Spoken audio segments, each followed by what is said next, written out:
एका शब्दावर अख्खी मुंबई जाम करण्याची ताकद या महाराष्ट्राच्या मातीमध्ये आहे। आज बघतोय आपण टीव्ही पेपरला काय चालू आहे, काय सध्या महाराष्ट्रामध्ये ट्रेंडिंगला आहे।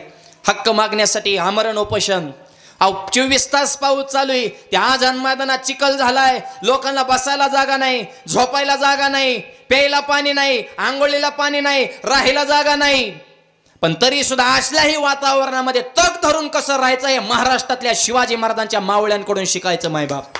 मराठा हा शब्द जातीवाचक नाही, मराठा म्हणजे जो महाराष्ट्रात राहतो तो मराठा आहे मायबाप। तग धरून राहिलेत, हल्लेत का, सोडली का मुंबई?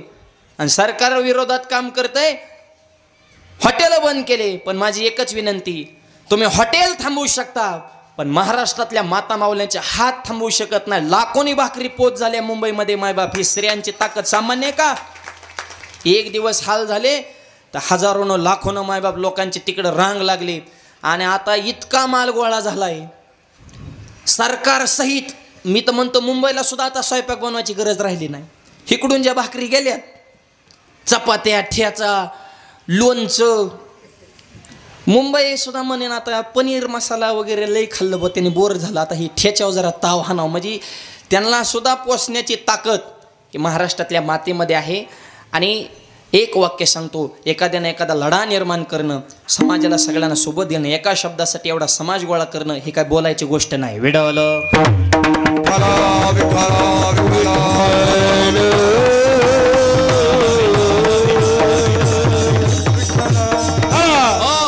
म्हणून जरांगे पाटील लढणार, सरकारच्या सोबत भिडणार आणि थोड्याच दिवसात आरक्षणाचा इतिहास घडणार। विडवलं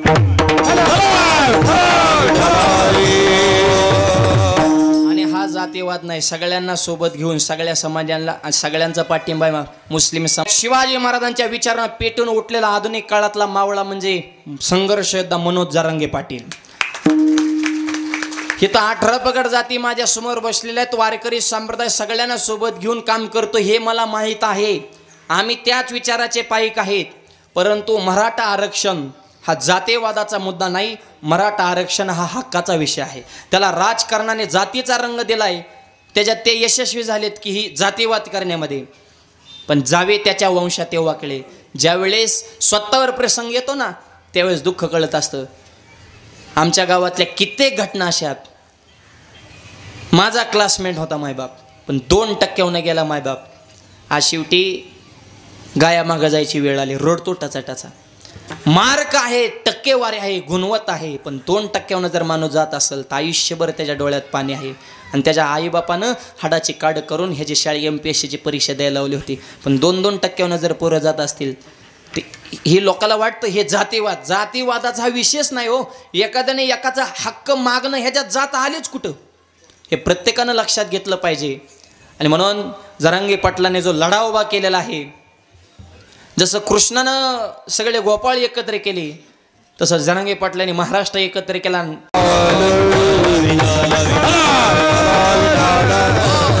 आणि म्हणून संघटन, तुमच्या एका शब्दावर लाखो समाज एकत्र झाला पाहिजे। तुम्ही निघाले की तुमच्या माग माणसं आली पाहिजेत, हे कृष्णाने केले, गोपाळ एकत्र केले, त्याच्याशिवाय क्रांती होत नाही। एकटा माणूस काहीच करू शकत नाही, सगळ्यांना सोबत घेता आलं पाहिजे। आणि तुमच्यात प्रामाणिकपणा, निष्ठा असेल तर तुमच्या शब्दासाठी लोक जीव द्यायला सुद्धा तयार होतात। हे महाराष्ट्र उघड्या डोळ्याने पाहतोय, प्रामाणिकपणा, निष्ठा।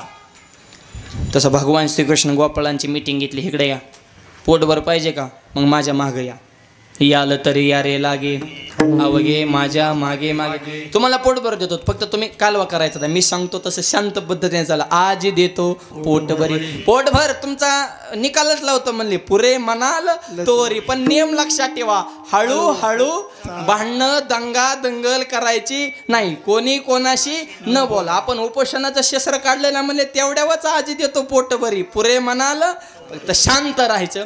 तसं हे कृष्णाचं सांगतोय बरं का। आणि मग कृष्णाने सगळ्या गोपाळांना एकत्र घेतलं, साहित्य गोळा केलं, म्हणजे बारकाले खडे घ्या, खडे कशाला, असं वर